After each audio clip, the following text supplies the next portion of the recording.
The opinions expressed in the following program are those of the producer and not necessarily those of WKTV Community Media.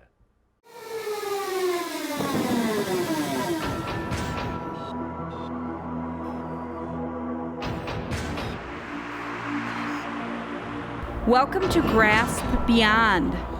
Gathering research and stories of paranormal phenomena.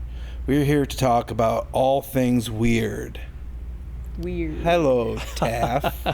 Thanks, Mike. So we're not live on Facebook tonight. Unfortunately. We're having some technical difficulties, but you're going to be watching this later. And you can always send us some emails at grasspbeyond@grasp.org. And I'm going to spell that out for you because it's really long. GRASPP BEYOND at graspp.org. So you can always send us an email if you've got a burning question about our show tonight. Normally, we are live on Facebook every first Wednesday of the month at 7 p.m. You can find us at GRASPP Paranormal Investigations on Facebook. You can join us live when we are live, and you can ask your burning questions on the show. So we are your hosts tonight, Mike Man-Squatch Powers. And Kathy, Vengeful Hippie Clark. And today our topic is all wet. What the heck does that have to do with paranormal, you wonder? We are glad we now have your brain awake. We would like to welcome our Welsh water wrangler, Raymond Taffy Williams, tonight to help us make the connection between water and the paranormal.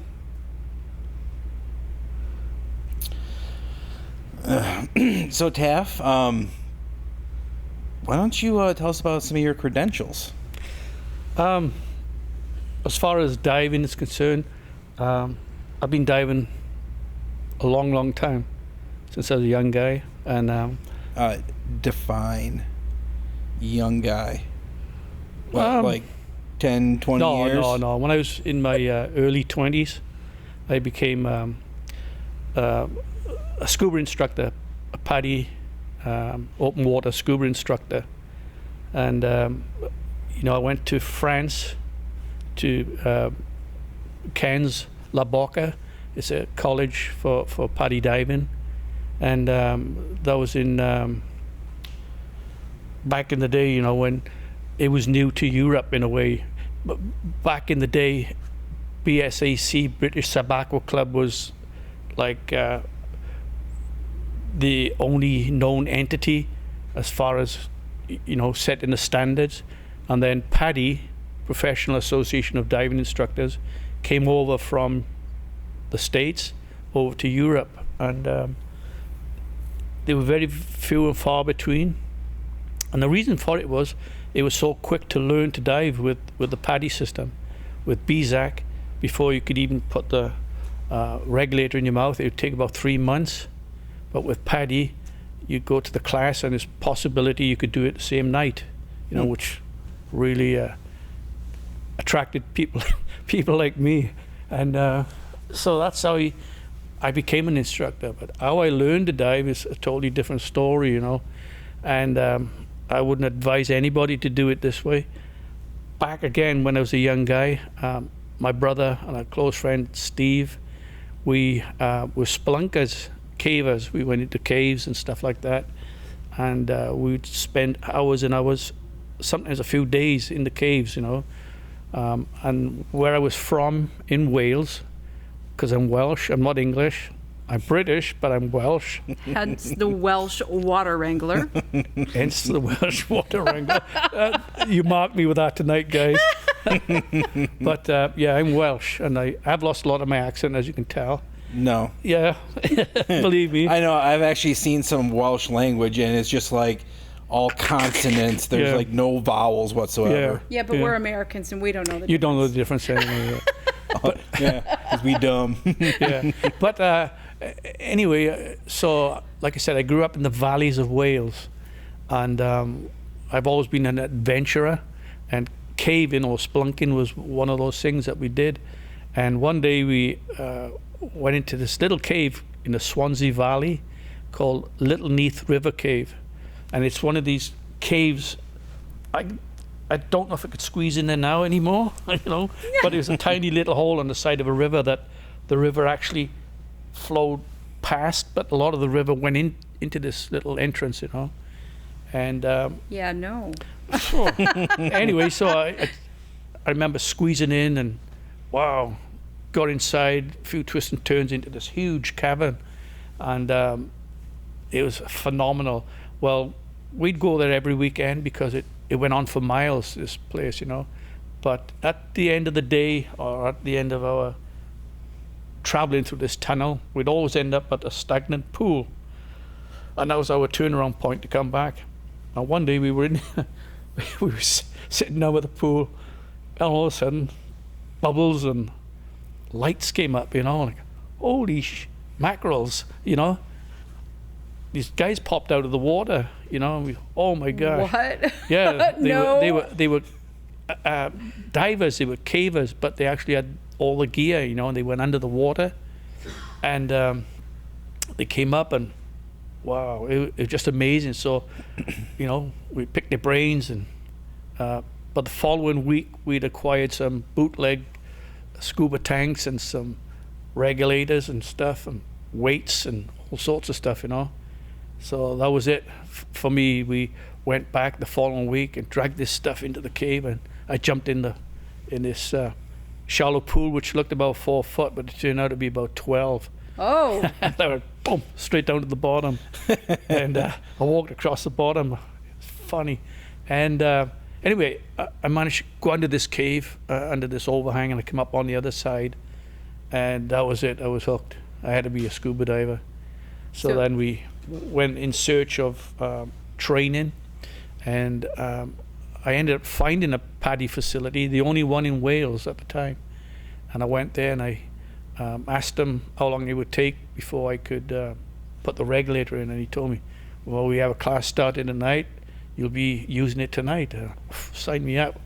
So that's what I did, and from there, I took to it like a fish to water, and it just went from there, and so I became a diving instructor, and after that, the world opened up for me, and I traveled the world working as a underwater cameraman, a scuba instructor, so and I did a lot of traveling, got signed up by TV companies to be a cameraman, which was my dream, and that happened by accident as well, Life's a big adventure, and it's just phenomenal how things opened up for me.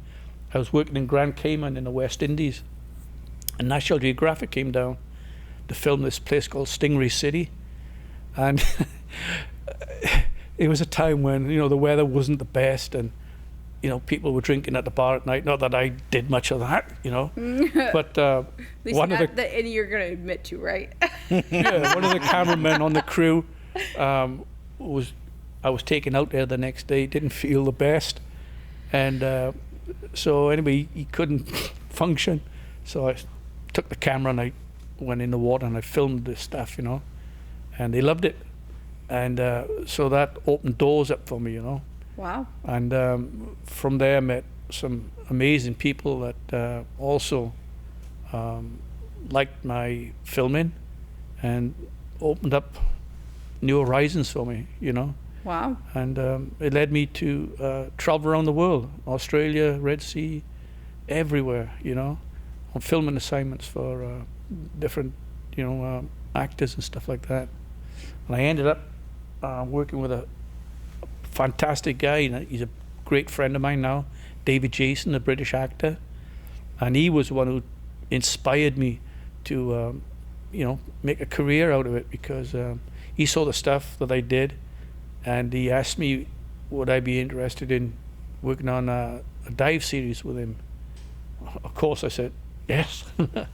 And so I did, and we went around the world, and we had some amazing dives, you know, and that's pretty much. From there, I became a NAUI instructor, an SSI instructor trainer. I did some dives for the Muskegon County Sheriff Dive Team. I was on the dive team for them. I did some training dives with the Michigan State Police. Did some dives with those guys. Wow. So, yeah. So those are the crews that find like missing persons. Unfortunately, and that kind of thing. yeah, you know, because certain times of the year, you know, tragedies happen, and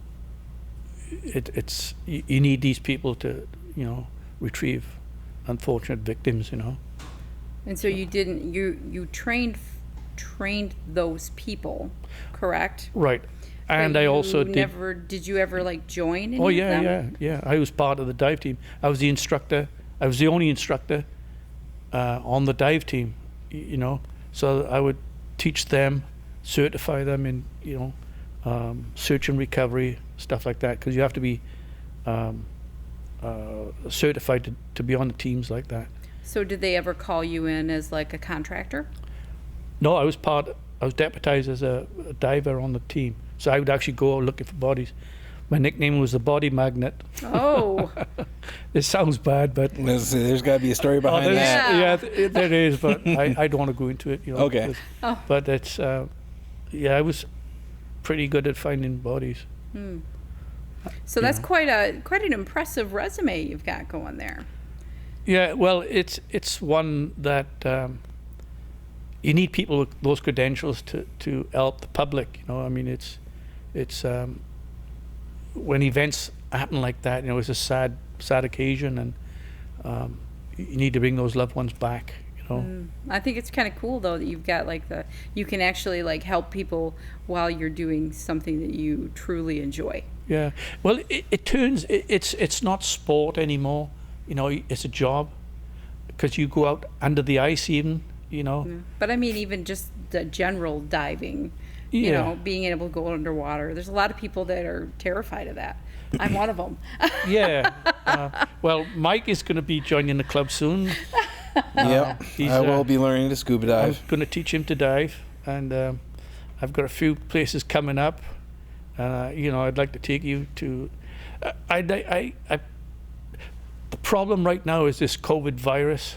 Yes. Oh my gosh, it's shut down a lot of the stuff I have going, because you can't go anywhere. Yeah, you and the rest of the country. Yeah. So, but on a positive note, you know, I was supposed to be in Australia and Hawaii and Tonga, right, this year, and it got cancelled last minute. It got cancelled, so I felt a bit bummed about it. Well, I felt a lot bummed about it.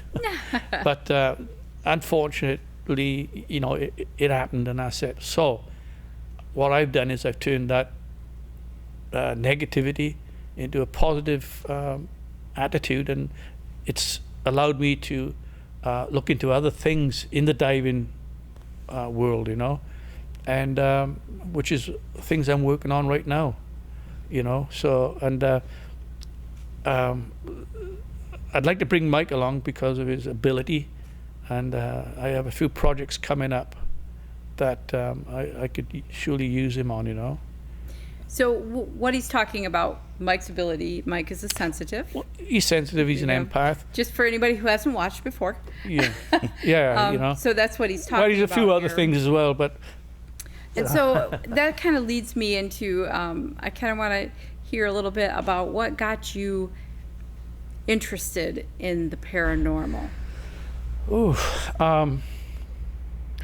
okay, I grew up in the valleys of Wales, all right? And it's a very close-knit community. And my mother was psychic. And the house I lived in, I'm positive it was haunted. Not in a bad way, but, you know, everything has residual energy. When I was a young guy, I was sensitive. And as you get older, in my case, you sort of suppress it, and you put it behind you, okay? You move on in life, you do things. I have an adventurous life. And anyway, whilst I was diving one time with David, my actor friend David Jason, we were down in Micronesia, in a place called Truck Lagoon, and I was a camera guy, and one of the things I had to do was to go down and shoot the B-roll first, right? So I went down. Before I went down, it was just going to be myself and a dive master, and he said to me, I'll take you down to the deck, but I'm not going to dive the deck, the ship.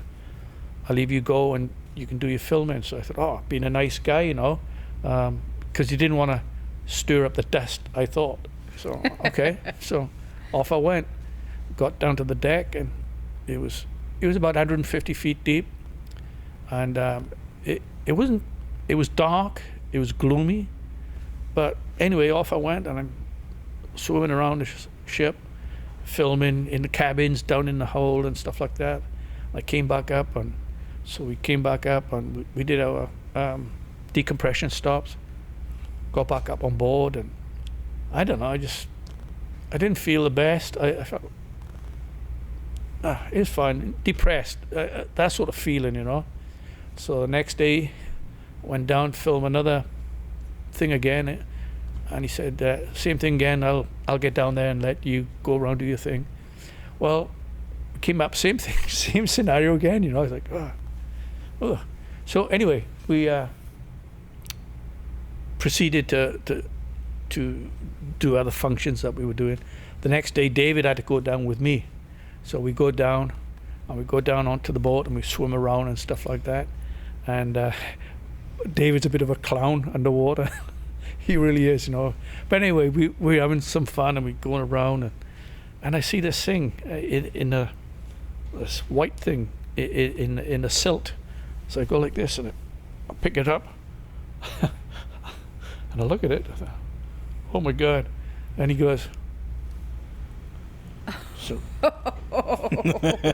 oh, so I put it back. Oh no! It turned out it was the top of somebody's skull.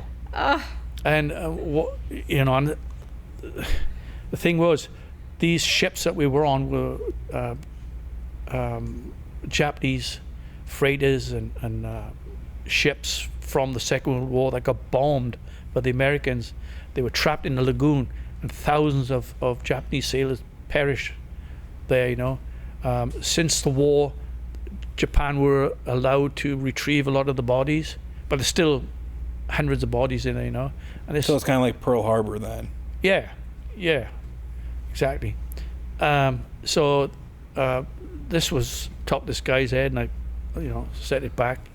Oy. And we came, so we did our thing around the ship, and we came up, and it was really solemn, you know. David didn't speak, and I didn't speak, and we like, when we got back to shore, I said, oh, I don't know, that's the weirdest feeling I've ever had, you know.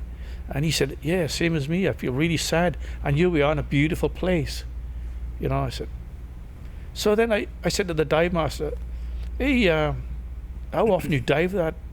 Do you go around the ship? He said, no, I won't go on the ship. I'll take you to the deck, but I won't swim around the wreck. I said, why? He said, because it's haunted. I went, what? He said, it's haunted. We believe it's haunted. I said, you're kidding me. He goes, no. He said, I did it one time, and I saw something, and I'll never swim around that ship. I'll take you to the deck, and that's it. But he wouldn't tell me what he saw or what he felt. And he said to me, you sensed it, right? I went, yeah, I did. I felt something, you know. So then that made me think, you know, this is why I came to GRASPP. So years later, you know, I mean, I've had these other experiences like that on other dives and things like that. And when the opportunity came to join up a GRASPP, you know, and I, you know, met you guys, you know, I started asking questions, and then, you know, you told me about residual energy, not only in buildings, but anywhere. It could be anywhere. Mm-hmm. And water is a phenomenal carrier of energy, you know. Yes. So why couldn't a wreck be containing energies, you know, residual energy, you know? And I believe now, after several things, even in caves, I've been in certain caves, where people have died, and you get the hair go up on back of your neck, prickles, and like, ooh, something doesn't feel right, you know. So now I've decided I'm going to be looking more and more into that aspect of diving, you know, traveling. Hence, Mike, you know, I want to get him certified and in the water with me and help me out, you know, on some of the dives. I'm looking into the Great Lakes as well right now, because I can't go anywhere else right now till the COVID is done. Yeah, you're actually in an excellent state to do as this it turns kind of out. thing. And I met somebody online who's given me so much information, amazing stuff, things that I never even thought about. Last week I was up in the UP, and I walked the beaches and stuff like that. I came across 3 grave markers, you know, headstones on the beach. And where were you at? That was at Whitefish Point. Whitefish Point, which is in the UP. Yeah. Like at the top. Yeah. And so I couldn't get into the museum because it was closed because of the virus. Because of the virus. But I have been in there before, so you know, I know that. But anyway, I met somebody up there and said, yeah, those markers are actually 3 of the crew members of the Edmund Fitzgerald that sunk right off the shore there, you know. And you know, they've left them there, and they put the markers on the beach as, you know, in memoriam of them, you know.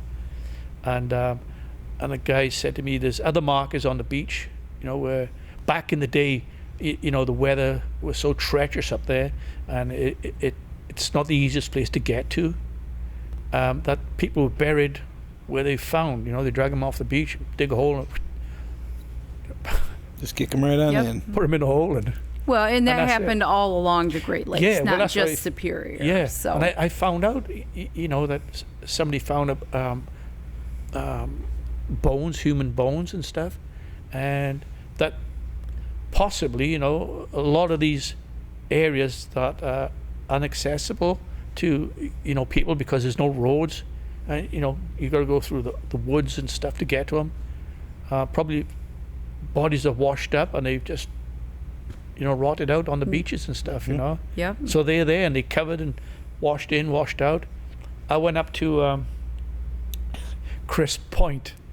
Okay, somebody in the GRASPP group told me to go to GRASPP Point if I got a chance, so I did. Which GRASP has been to GRASPP Oh. Point, so you know, But they didn't tell me. they didn't give you any warning. They didn't We're give not any going to tell you warning. that part. Oh yeah. That was the best part for us. Yeah, we well, enjoyed the heck so out I'm of that. coming up and heading towards Whitefish Point, you know, as you do, and all of a sudden I saw the sign, GRASPP Point, this way. So I turned and I head down. I stopped and I think, should I head there first or should I go up to Whitefish Point? No, I'll go. So I proceeded, and about 200 yards later, the blacktop changed into asphalt, into just crushed dirt. Now, you know? to be fair, Connie did warn you it was a logging road. Oh, I didn't hear that part. so anyway, I said, okay, I'm driving. It was smooth, you know, not bad for about a mile. Well, I'm committed now, and then it started getting bumpy and turny, and you know, holes in the. Oh my gosh! And I was committed, so I got over halfway, and still saw a sign 12 more miles. You know, like, oh. So eventually I get there, you know, and I'm not really happy about it, but I get there and I talked to the lighthouse keeper. They were great people. They Yeah. really were. And I talked to them, and we had a wonderful time. And they told me about the graves that had washed out to where the pylons were. And because these unfortunate sailors were buried on the beach, and then some bad storms had come in and washed them out to where those pylons were. And you know, I was going to scuba dive it, but it would have meant I'd have to walk back to my car, you know, kit up, come back down to the beach, and I didn't feel right in doing it at that time. So I did an interview with a couple, and I got that on video, which is going to go on the Fish and Chips fish and ships series that I'm going to be working on. Which we're going to talk about that in just a few minutes here. So anyway, I filmed that, and eventually I got out and I ended up in Whitefish Point, where I proceeded to do some filming and meet some people and talk, finding those grave markers, memorials to them and stuff. A fascinating place, really is. And I've been told about some paranormal people who went up there, authors that have done some writing on it. Mm-hmm. But man, I've got so much respect for anybody who can live and work up in that area, especially in the winter. You're isolated. Now, when we went up to GRASPP Point and did our investigation, it was a 3-night investigation. And while we didn't catch a whole lot that we could actually call evidence on recordings, personal experiences there were crazy. We kept hearing voices where the old cemetery was. Well, it's very spiritual. I mean, because you're by the water, and Lake Superior is like the biggest inland lake that exists. Yeah. So, well, in our area anyway. I don't know about anywhere else, because I'm American and I don't care about anyone else. No, I'm just kidding. But that's kind of our viewpoint. Us Americans got to stay together. But yeah, Lake Superior Lake Superior is one of the largest inland lakes, and so it's got a lot of energy. We're talking about the energy, and all these, you've got all the graves along there, and then you've got people who have just perished from just being out in the wild up there, not knowing where they're at. And exactly. There's just all kinds of just really incredible energy going on up there. Right. So yeah, you were in a really good, interesting spot to, film and just kind of get some good vibes. Which brings to mind is, they say there's a Bermuda Triangle in the Great Lakes. Yes, we're going to talk about that in a minute. Listen to this. Yep. I'm a pilot, and I flew up to Traverse City, right?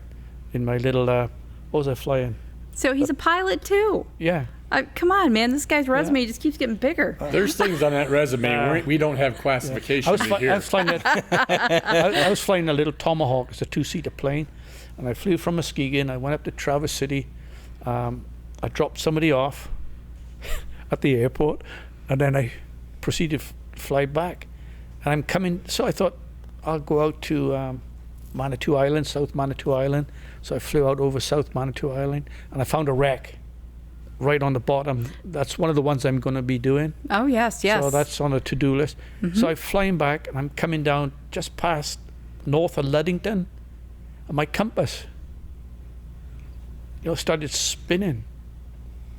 And that's a weird thing, and I knew where it was. I just followed the coastline down. I'm safe. I'm fine, but I'm just observing, that my compass was spinning. So I never give it any more thought till I read about the Bermuda Triangle effect in the Great Lakes, Mm-hmm. And so that's something that,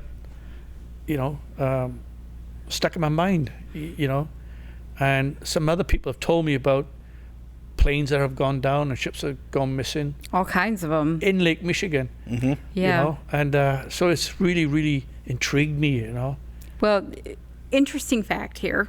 I actually did a little bit of research on the Great Lakes shipwrecks, and they boast 6,000 wrecks in the Great Lakes total, at least, that they know about. Right. 6,000 shipwrecks. And on the Michigan side, because I guess they think they can split the water in half or something. I don't know. But on the Michigan side, they declared that in Lake Michigan, there was like 1,500 wrecks that they knew of that have happened, over the just on, our side, Lake Michigan. So I thought that was kind of crazy, which actually led me to where I found those facts. And that's, I don't know if you've been to the DNR website. No. But the DNR has let me look it up here because I had to write it down. It's called the Michigan Shipwrecks Public Web App and Story Map. Okay. So it's actually an interactive GIS map.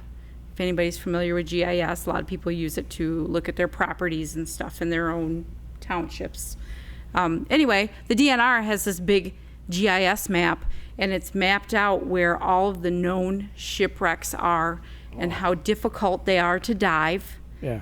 And I mean, it's got this cool story, and they talk about, you know, the ship and how it went down and what year it was and how many people they lost. And I mean, it's got like this huge fact thing. So you might want to check that out. Because I thought it was just really cool that they had put that together. Yeah. And that's where I found all those facts on that. Is it? Oh, go on.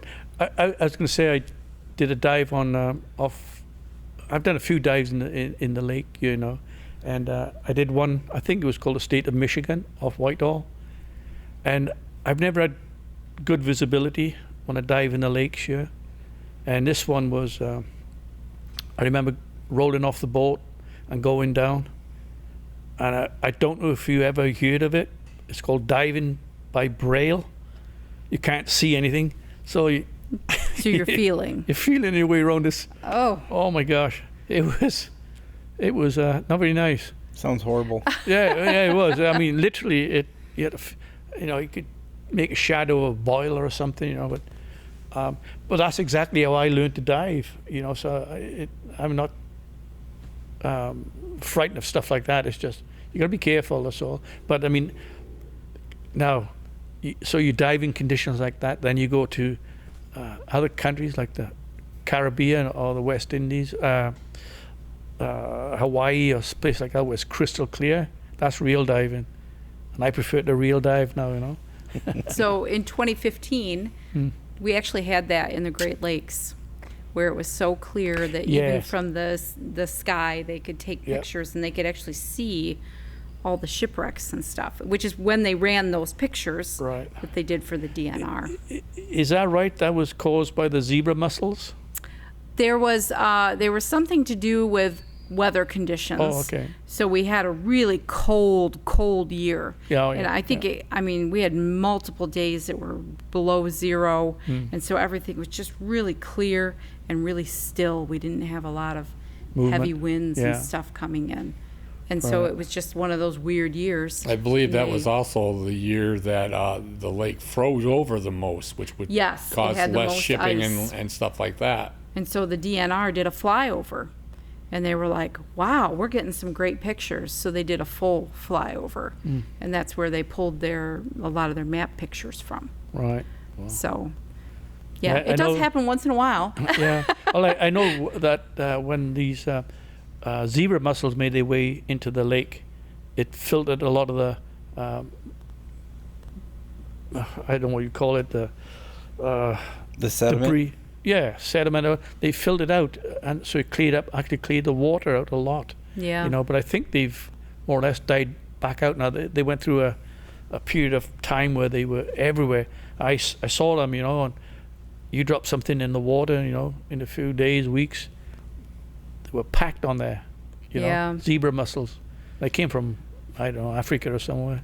Yeah. Well, it was probably one of those perfect weather conditions, Yeah. perfect conditions for them to grow, Yeah. that kind Yeah. of thing. So, So it filtered out the lakes anyway, you know. and as for the Lake Michigan Triangle, that Yeah. actually runs from Benton Harbor up to Ludington and then out to Manitowoc. Manitowoc. Yeah, Manitowoc, I don't know how you Yeah. pronounce it, over in Wisconsin. So that, interesting enough, that's where like a majority of the shipwrecks are Yeah. in Michigan. Yeah.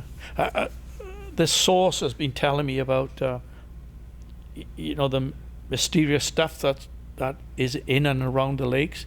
You know, it's just fascinating, you know, and they've got things up in the UP in the lakes that are worth researching, you know, especially in the paranormal world and stuff like that, you know. But again, with the paranormal and shipwrecks and stuff like that, there's endless possibilities of doing some research on that type of stuff, you know. Absolutely. Yeah. Now, I checked online when you first brought this up with us, and there's not a lot of people out there doing this. And the ones that I've found that are doing it are actually more doing it for the notoriety. Right. You know, so getting in there and learning how to do this the right way, like the GRASP way, like we've been Yeah. doing for 15 years, is going to be a real challenge. But it's also going to be a lot of fun. Yeah. I like how Bill, I'm going to interrupt, I like how Bill goes the right way, the GRASP way. That's right. No, the thing is, I mean, a lot of these, have you noticed how many, what would you call them, entertainment, paranormal shows are on? Yes. Yeah. Hundreds of them. They're just popping up everywhere. And, you know, they got ghosts and devils and all these demon, Yeah, you know, we were doing it entertainment. before it was cool. Yeah, you know, now it's taking the seriousness out of it, you know. I mean, Absolutely. I I like can't to agree do more on that. I really can't. Yeah, I want to do like and the respect research. for the dead. Yeah. Yes, research, not like, did you see a ghost last night? Ta-da! You know, that's crap. You know, The biggest The- part the about reality the TV that bothers me is the fact that they make you think they're there for a night when they're actually there for 2 or 3 weeks. You know, Right. and they cram everything in there. Look at all this stuff that happened, and half of it's fake, and the other half is just over exaggerated. you know, when I started doing this stuff, you know, in a way, is entertainment in it, entertainment value for me, but it's not creating these illusions of, you know, dolls and all these illustrations, you know what I mean, where they try and entertain fright or people to get frightened. But instead of doing that, let's do something real and positive, you know, let's learn from these experiences, entertain people by doing the factual stuff, you know what I mean? And that's kind of what you're intending to do with That's your fish and chips. Yeah, it's right. Because I'll be, as soon as I can get out of this country, you know, coronavirus is done, and phew, that's the way Yeah, to go. good luck with that. Again, it's a virus, and literally, I think maybe 5 viruses in total over all of civilization have been eradicated. Smallpox. Well, Yeah, like I said, However, Maybe 5. you can still travel within the United States. yes. yeah. And a place that you might want to go, some more research I did, Oh. is a place in Georgia. So it's called Lake Lanier. And it's like one Sounds of familiar. It's the largest lake in Georgia, and you know Georgia's not like Lake it's not like Lanier. Michigan. In Michigan, all you have to do is drive 5 miles, and you're going to hit some kind of body of water, be it a river, a pond, a lake, you name it. 5 miles, you're going to hit something in Michigan. It's going to be water. And that's just how Michigan is. Lake But- Lanier is the lake of the video clip that I sent you guys. We're talking about that. Now it's been explored by other explorers, but I'd never heard of it until I saw a link that had been sent to me. So I was kind of checking it out, and it has a pretty enormous body count. I was really surprised. It was actually a lake that was created by the Army Corps of Engineers in 1957. Okay.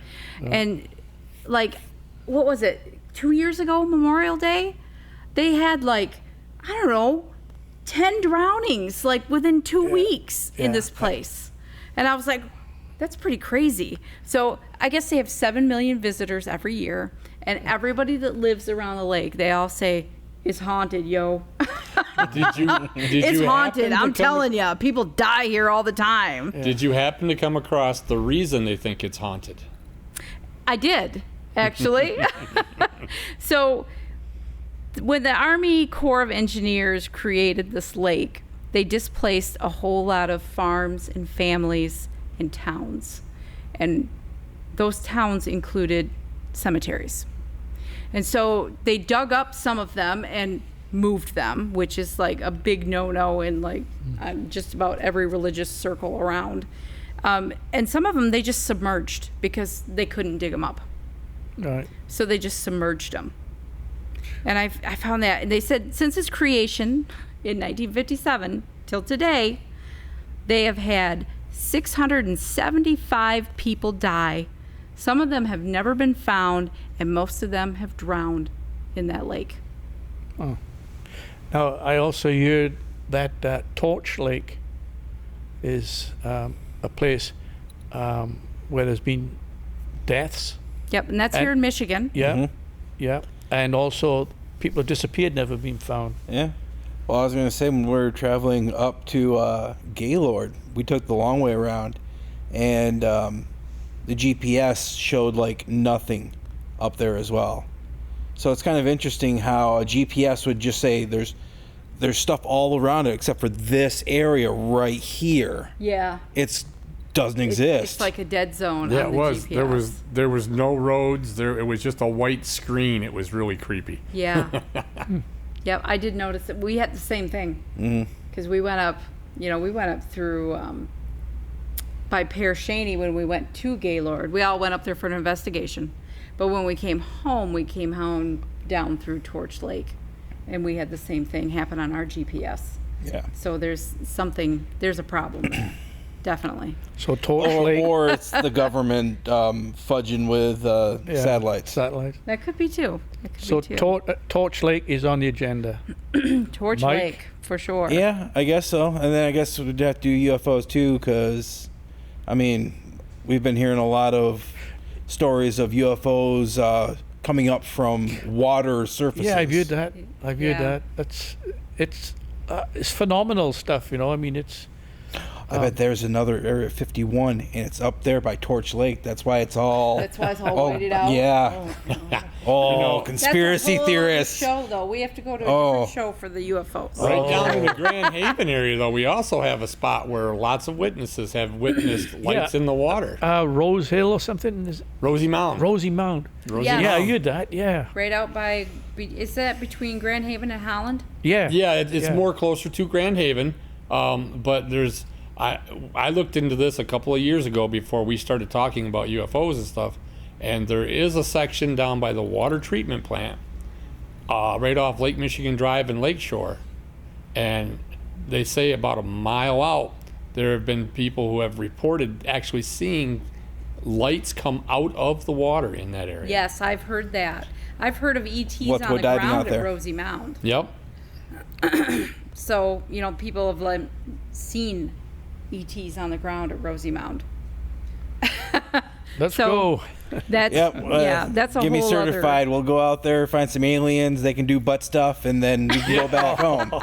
No, don't say that, Mikey. Don't say that. So we talked a little bit about where you've been recently, and you've traveled within the United States this year, correct? Yeah. So anything as fascinating as Michigan, though? Utah. Oh my gosh, that is a phenomenal place. I went up in the mountains, and it was. I don't know if you've ever been there. Yeah, I have. Oh, my I hauled campers cross country. All right. Yep. Up in those mountains, it's phenomenal. And I went up and I followed a trail, and it started to rain, and this is like hot summer day, and it was beautiful. The wind pulled up, and it was just beautiful. That is I'm going to go back there, probably within the next 2 months, because I'm going to be, in a week.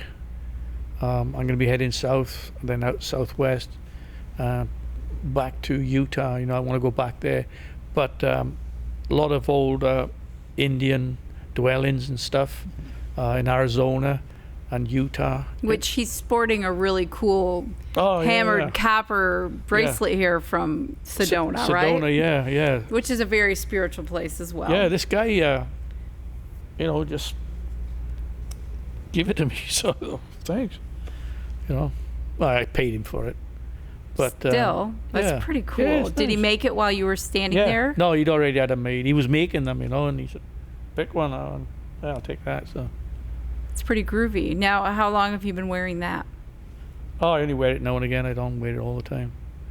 I wore it for Mike actually. Oh, So- well, isn't that groovy? Yeah. No, Oh. it's nice. Copper has good energies to it for Absolutely. your body. So It's all you about know. grounding. yeah, Yeah.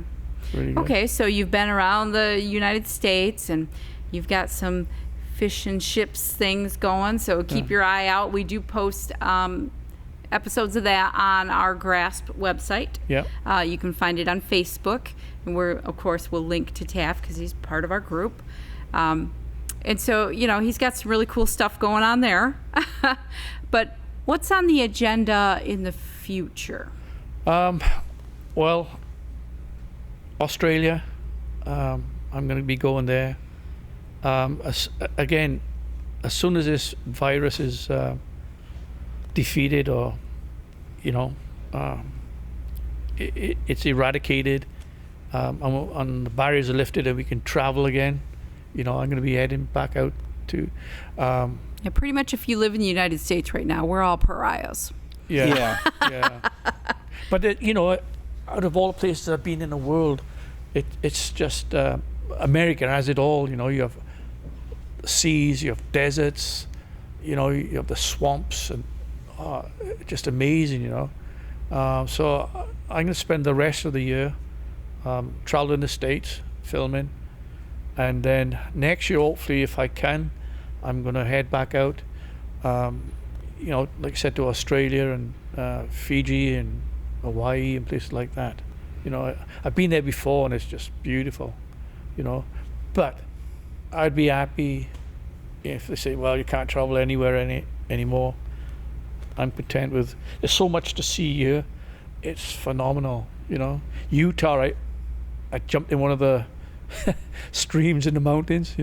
Holy mackerel! It's cold up there in the Wow. mountains. It's cold, but they fast flowing. Yeah.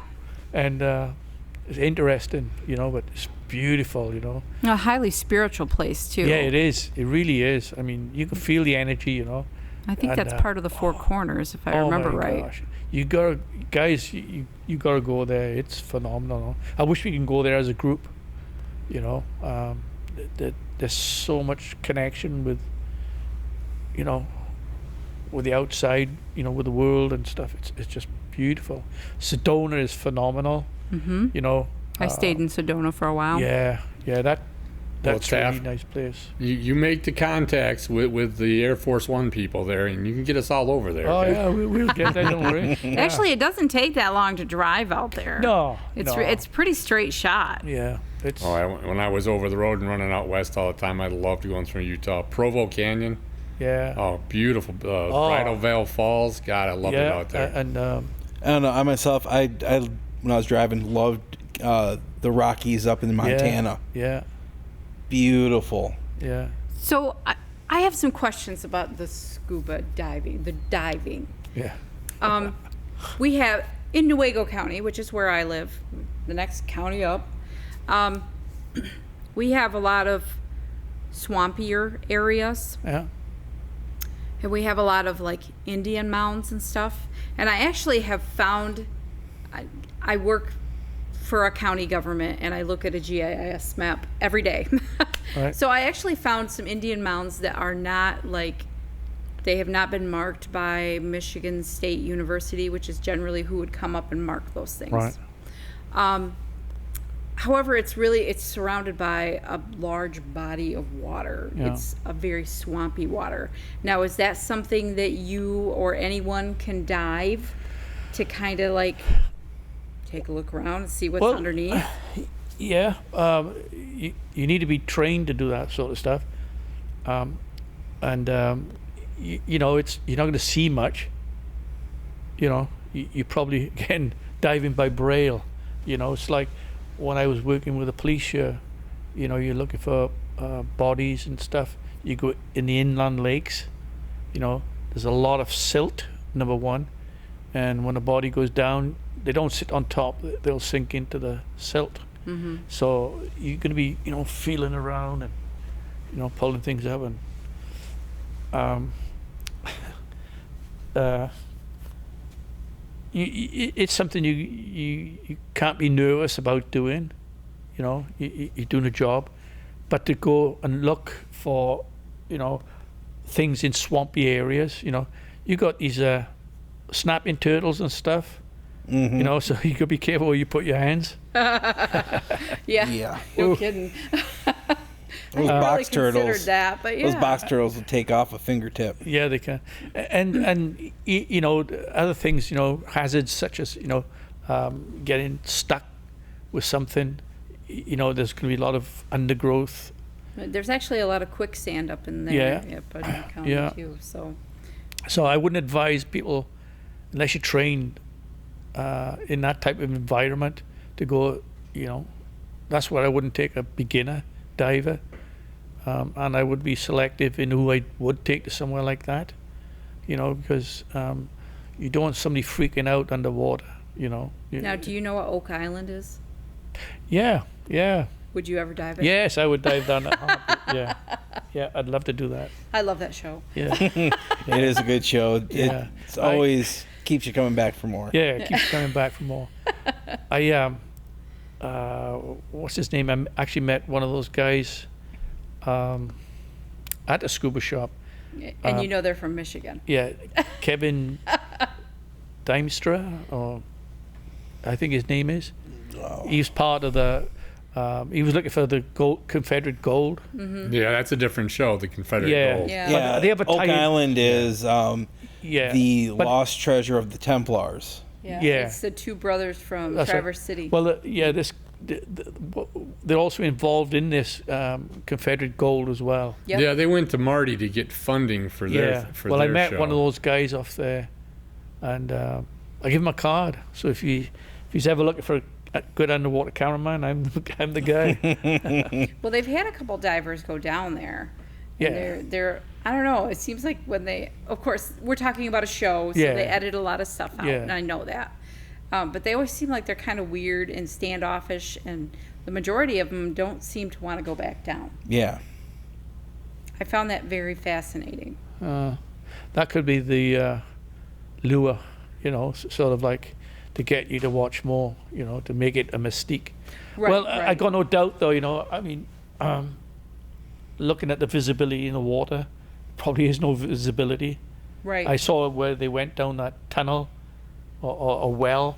Yeah, that scary tunnel. Yeah, so, you're feeling your way around, Now they did do a paranormal investigation on that island too, and that's something I would be interested in getting Oh, I back didn't up know to. I don't think I saw that. I don't think I saw it either. I'd be They- interested in that. I'd They- be interested in that, too. So, aside from the skull, have you found anything else while you were diving that really surprised you?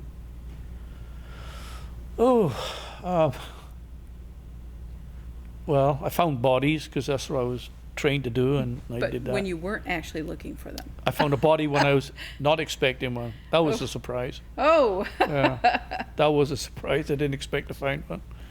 have you found any unique treasures that you can talk about? No, not really. I'd love to, but I went to Mexico down in the cenotes, and I found some pottery, stuff like that, where Oh. they would, in the jungle. These cenotes are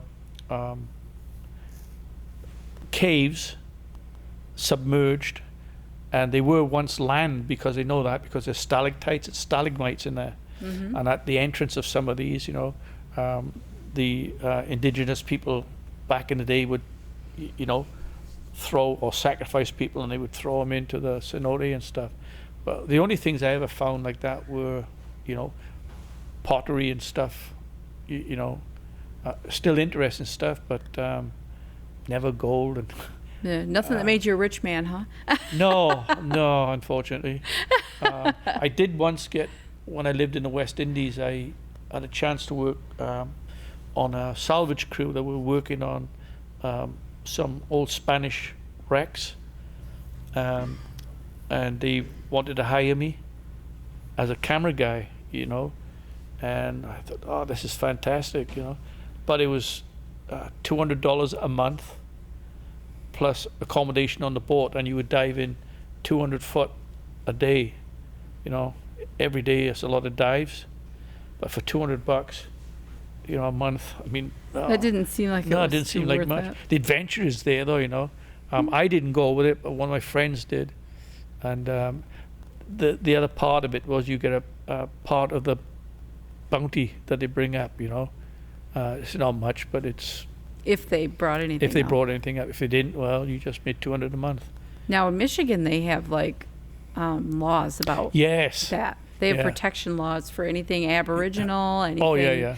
anything on their land or anything in the Michigan water. Yeah. Pretty much you bring that up and it's worth anything, the government's taking it.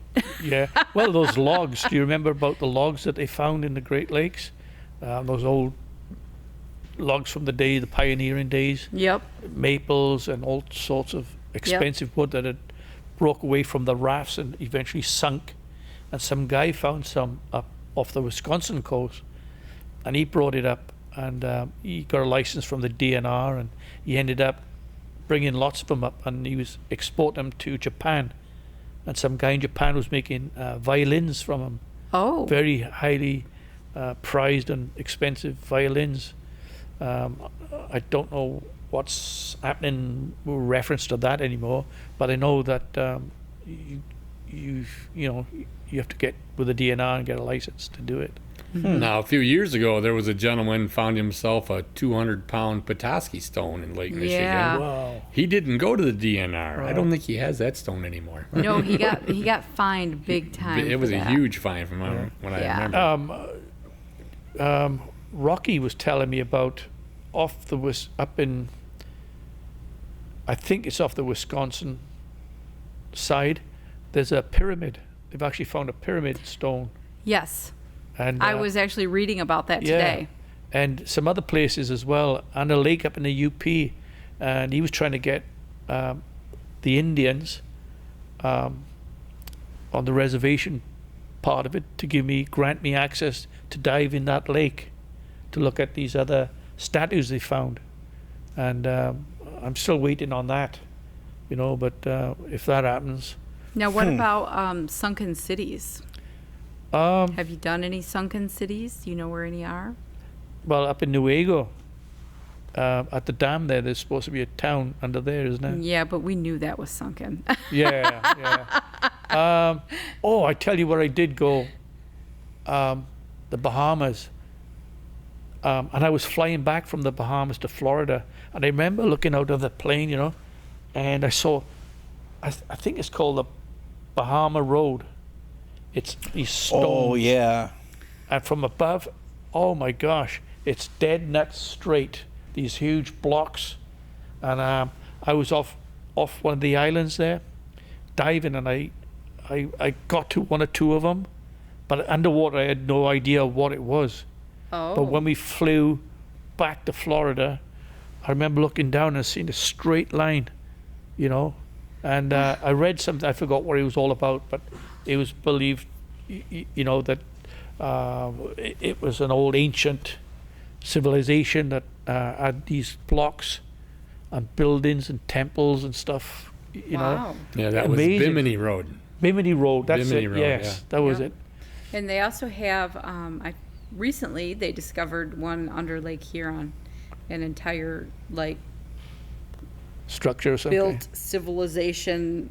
It had all kinds of structures, and it looked like an entire village. Oh yeah. And yeah. it's under Lake Huron. Wow. So they're they've got it, of course, all roped off right now. Yeah. You can't get down there, but Yeah. So we have a Stonehenge, a we pyramid, do have a Stonehenge. Yes. a sunken city. Yeah. Yeah. Oh, and- I'm and sure there's way more under there. Didn't you say that was it you who found an old ancient elk trail where the Indians would put the stones in a row and the elk would follow it? No. Oh no, No, that was Rocky. That was Rocky. And that's over by Saginaw, actually. Yeah. That's a pretty popular spot.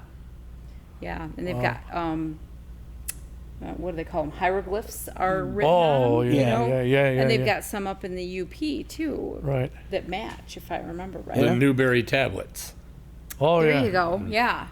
So, I was up there and I was trying to locate that Viking copper nugget, huge piece of copper that they believe that the Vikings had mined. that would be up in the Keweenaw. Is it Yeah. So you would have to go up. further up again? Yeah. Now, when you were up in Copper Harbor, did you have any experiences over there? No. I didn't stay long enough. Oh, okay. Yeah. No, I was excited actually to get to Mackinac Mackinac is a great place. Oh my and gosh! when you're talking about paranormal, it's not just about the shipwrecks and ghosts. I mean, you got fairies on that island. I walked through those woods. I walked around it. It's like 8.5 miles walk around. Mm-hmm. And then I walked over the top and I went up to the little Fort Holmes on top. Then you have Fort Mackinac. And I must have walked 30 miles. I'm not exaggerating, And it was amazing. You got to do it. Oh, yeah. Did you ever... I went to the arch. Did you get to see the 3 only rusted out car bodies on the island? No. Yeah, one of the cars has been actually taken over by fairies. It's a fairy's nest. But yeah, there's 3 rusted out cars on the I island. gotta see that. Yep. Yeah, the Wow. only cars I think that's No, the emergency vehicles are allowed on the right, island. But they, I mean, like But yeah, these were private cars. yeah. They're like nah, unless you're Vice President Pence or something, I guess. But Yeah, it's amazing place. It really is. that ain't none of my business. So it was beautiful. yeah. One day there isn't long enough. Nope. I'm gonna go back, and I've had a lot You know of. what? How about we work on? I'll talk with Todd, and we'll try getting up there in October at some point. Oh, awesome! Yeah, we should do that. So And- when you took the ferry over to Mackinac, did you take the pirate ferry or did you take the regular one? The regular one with a big jet spout out the back. Because they've got a pirate ferry, Oh, I didn't know that. I guess, that goes back and forth. You Oh. can actually rent it for you can rent it for parties Parties? and Oh. stuff, I guess. Yeah, So I heard. I Yeah. don't know. I haven't been up there, but yeah, I'm gonna check that out then. yeah. I went Yeah. from St. Ignace. Oh, you went from Yeah. yeah, I think it goes from Mackinac City to Yeah. Mackinac. Yeah. So Yeah, I've never traveled up to Ignace to Yeah. come to the island. I always Go stop from right up. at Mackinac City. Yeah. And, Well, of course, though, too, I do it because Connie wants fudge. Oh, sorry. Yeah. So, Taff has done some exciting stuff in his life, and he's got exciting stuff coming up. Yeah. So we're going to keep watching for that, and we'll have him back on the show to talk about some of his exciting adventures when he has some. Not that he hasn't already, but this whole COVID thing, it's really hard for us to Yeah, get out and do unfortunately, what but- we want to do. But he's going to be filming, so maybe in the future we'll be able to get some clips on and, be able to show off some of his cool stuff. In the meantime, you can check that out on our website. We've got grasp.info, grasp.org. You can check us out on Facebook. We link to a whole lot of things there. We want to thank Taff tonight for coming on in Great, and thank you. telling us his amazing stories. He's got a pretty impressive resume there. Yeah. So Thank you. we know what's on your agenda, so thanks for being here tonight. We are looking for other paranormal guests. You can find us on the web, like I said. You can send us an email at graspbeyond@grasp.org. On Facebook, you can find us on YouTube, and we might even have some stuff on Pinterest in the future here. Our next show is October 7th. We'll have special guests Wayne Thomas and the Preacher Man, and we're going to talk about angels and demons. Good topic for upcoming Halloween. Yep. And we want to do a special thank you out to WKTV for allowing us this beautiful studio space. We wouldn't have an awesome place to sit and chat with you if we, didn't thank them. So we appreciate you giving us some space here. And I think that's about it, eh? Yeah. All right. So until next time, stay weird. Peace out.